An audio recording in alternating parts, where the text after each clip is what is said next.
Olá, bom dia, graça e paz, que Deus abençoe seu dia, que a sua segunda-feira seja abençoada e vitoriosa, em nome de Jesus. Aqui em Atos capítulo 28, a partir do verso 23, fala de um momento em que Paulo estava pregando em Roma. E havendo-lhes eles marcado um dia, vieram em grande número ao encontro de Paulo na sua própria residência. Então, desde a manhã até a tarde, lhes fez uma exposição em testemunho do reino de Deus, procurando persuadi-los a respeito de Jesus, tanto pela lei de Moisés como pelos profetas. Houve alguns que ficaram persuadidos pelo que ele dizia, outros, porém, continuaram incrédulos. E, havendo discordância entre eles, despediram-se, dizendo: Paulo estas palavras: Bem falou o Espírito Santo a vossos pais, por intermédio do profeta Isaías, quando disse: Vai a este povo e dize-lhe: De ouvido ouvireis, e não entendereis.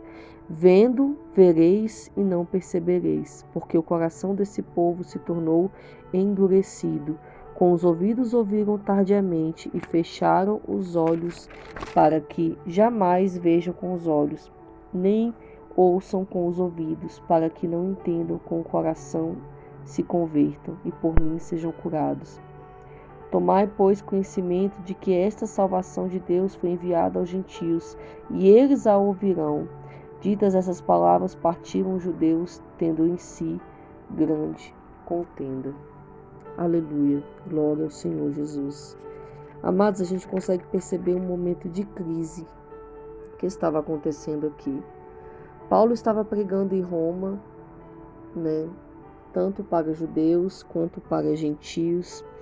Só que alguns criam naquilo que Paulo estava pregando. Ele estava falando sobre o testemunho do reino de Deus, o testemunho e a salvação de Jesus Cristo. Mas alguns entre eles não acreditaram, alguns não podiam crer. E Paulo afirma, assim como disse os profetas, principalmente o profeta Isaías, de que essas pessoas elas iam ouvir, mas elas não iam perceber, elas iam ver, mas seus olhos ainda continuariam cegos. Isso não aconteceu só naquela época, isso acontece nos dias de hoje. Imagina se naquela época que estava sendo pregado o testemunho de Jesus, a salvação, e aquele povo com os olhos, os seus ancestrais, poucas pessoas que vieram antes deles, puderam contemplar elas mesmas quem era Jesus, o testemunho de vida que ele deu, o seu testemunho de salvação, o seu sacrifício. Se elas mesmas que viram e ouviram de perto não podiam crer, imagina nos dias de hoje. Imagina como está difícil a verdadeira conversão no dia de hoje. Quando eu digo a verdadeira conversão, amados, é fruto de arrependimento. Porque hoje a gente vê uma conversão que não é verdadeira em muitas pessoas. Porque eu me recuso a acreditar que uma conversão em que não gera mudança de caráter, não gera mudança de comportamento, não gera mudança de posicionamento, não tem como ser uma conversão, porque o próprio Jesus falou para Nicodemos que se a gente não nascer da água e do Espírito, a gente não pode ver o reino de Deus. Ou seja, se você não nascer de novo, se você não morrer, para os seus velhos hábitos, para os seus pecados, para as suas vontades, ou seja, se você continuar vivendo a mesma vida na prática do pecado, significa que a sua conversão não foi genuína, não foi verdadeira. E nós acompanhamos muito isso nos dias de hoje. Nós vemos muitas conversões, muitos batismos nas águas que aparentemente parecem que só foi um banho. Não houve mudança de vida, não houve arrependimento, não houve renúncia do seu eu, do seu ego, do seu orgulho, dos seus prazeres, das suas vontades. Hoje quase não há mais o primeiro amor. A igreja, quando digo igreja, me refiro nós, pessoas, não templos e denominações. A igreja, ela perdeu em si a essência da adoração, a essência do arrependimento. Hoje a gente vê muita coisa baseada na emoção, né? De boca para fora, é uma adoração de boca para fora, é uma conversão apenas aparente, mas quando Deus sonda o íntimo do coração, ele vê que não é verdade. Às vezes é só para seguir um protocolo da religião, né? Para parecer com eles, parecer com os religiosos, mas na verdade a gente sabe que o Deus a gente não engana, né? Ele vê, ele sonda o mais profundo e oculto da nossa alma. E naquela época não era diferente.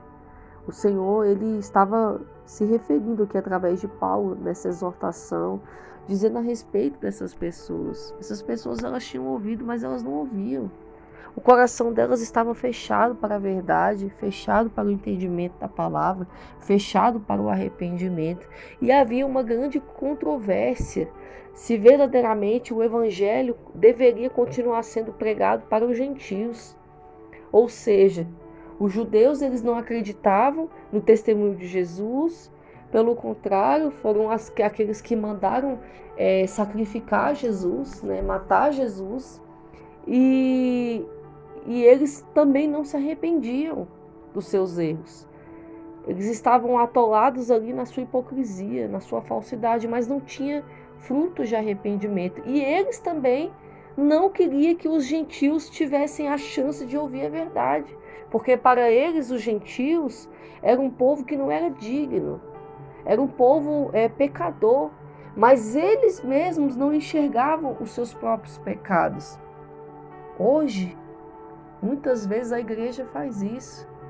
A gente fica tão focado lá fora, né, nas questões desse mundo, nas práticas dos ímpios, nas práticas de zombaria, no mundo, né, prostíbulo, de vícios e prazeres carnais, e a gente não sonda o que está dentro do nosso coração, na trave do nosso olho, que muitas vezes os nossos pecados, as nossas iniquidades são muito maiores do que das pessoas de fora. Porque creio eu que se uma pessoa conhece a verdade, conhece a palavra e ela não pratica, ela é muito mais pecador do que aquele que nunca conheceu a verdade, aquele que nunca foi liberto, aquele que nunca conheceu a salvação. Aleluia, glória ao Senhor Jesus. Mas a cegueira, ela não é daquela época, essa cegueira ela é de agora também. Por isso nós precisamos examinar o nosso coração todos os dias, examinar a nossa essência, provar o nosso coração, ver se verdadeiramente estamos na presença de Deus. Esses dias eu escutei algo, Deus usou uma pessoa e falou comigo, e eu falei, poxa, só Deus sabia disso. E Deus usou a pessoa e falou assim, filha, você sempre me põe à prova, perguntando se você ainda está na minha presença. Mas eu conheço o temor do teu coração, eu conheço a tua obediência. Aquilo que Deus falou, assim, me trouxe uma reflexão tão grande. Poxa, às vezes a gente pensa que não está sendo observado, mas Deus sabe, Ele sonda tudo que pensamos, tudo que falamos, tudo que sentimos. Eu sou uma pessoa que eu me coloco à prova constantemente, Senhor. Às vezes quando eu sinto ali um abatimento, ou um ataque espiritual, eu falo, Senhor, por acaso, em algum momento, eu saí da Tua presença?